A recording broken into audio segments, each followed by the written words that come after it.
Yet despite the suffering, Ahab and Jezebel persisted in their rebellion.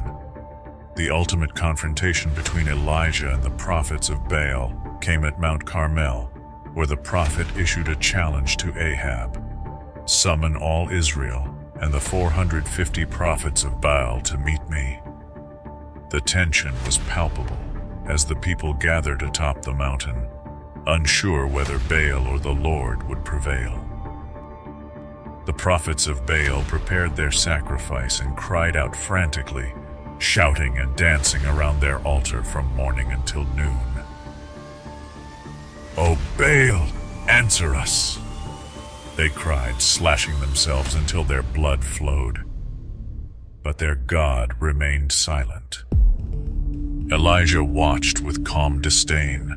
"Shout louder," he mocked. "Perhaps your God is deep in thought or busy. Or perhaps he is sleeping and must be awakened." The prophet's frenzy reached a fever pitch, but no fire came. When it was Elijah's turn, he rebuilt the altar of the Lord, using 12 stones to represent the tribes of Israel. He arranged the wood, placed the sacrifice upon it, and dug a trench around the altar. Then he did the unthinkable. He drenched the sacrifice with water, filling the trench until it overflowed. Stepping forward, he prayed with quiet confidence, "Lord God of Abraham, Isaac, and Jacob, let it be known today that you are God in Israel and that I am your servant. Answer me, Lord, so these people will know that you are God and that you are turning their hearts back again." At that moment, fire fell from heaven with a roar, consuming the sacrifice, the wood, the stones, and even the water in the trench. The crowd fell to their knees, their voices rising in awe and fear. "The Lord is God, the Lord is God." At Elijah's command, the prophets of Baal were seized and executed in the Kishon Valley. Elijah then climbed to the top of Mount Carmel, where he prayed fervently. As he prayed, a small cloud appeared on the horizon, growing into a mighty storm that broke the drought with torrents of rain.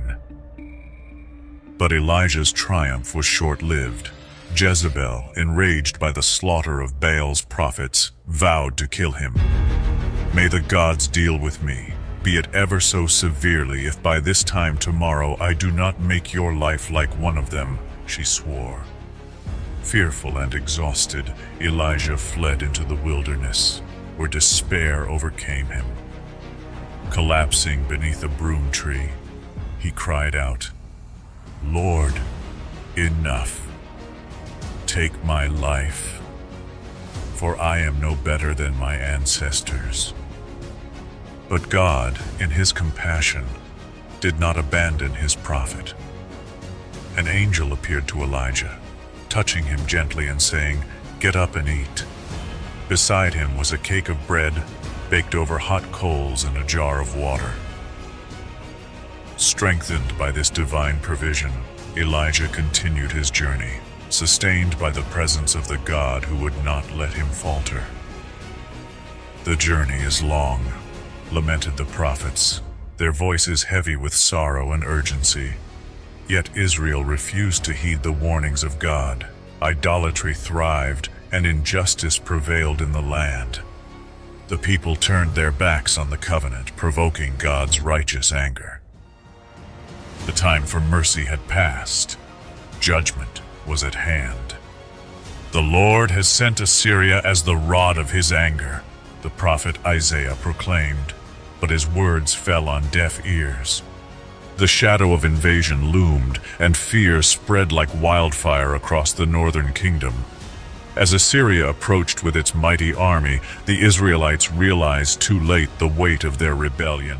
"God has abandoned us," they cried, despair gripping their hearts.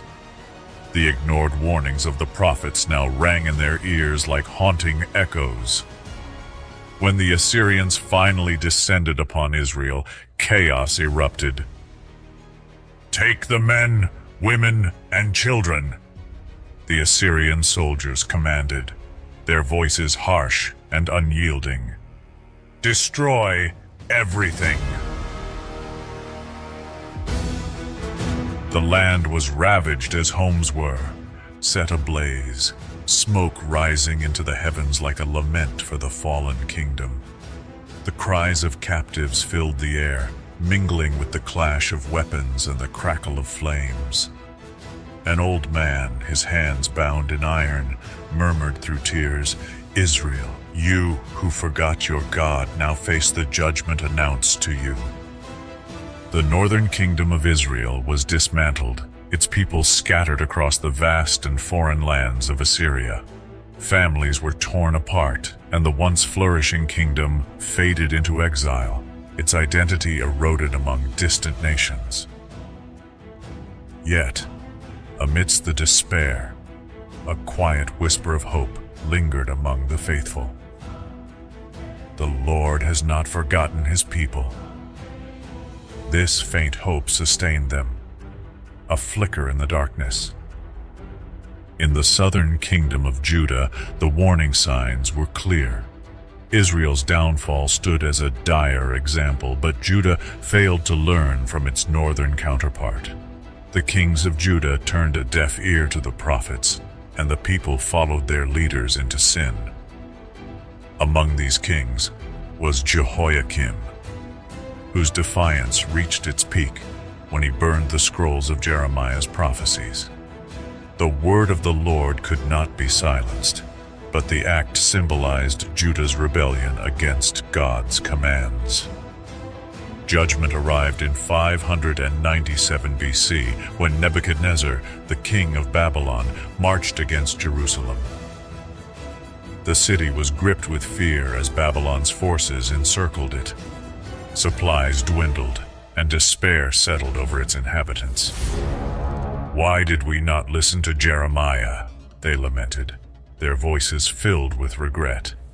King Zedekiah, weak and fearful, sought the prophet's counsel in secret.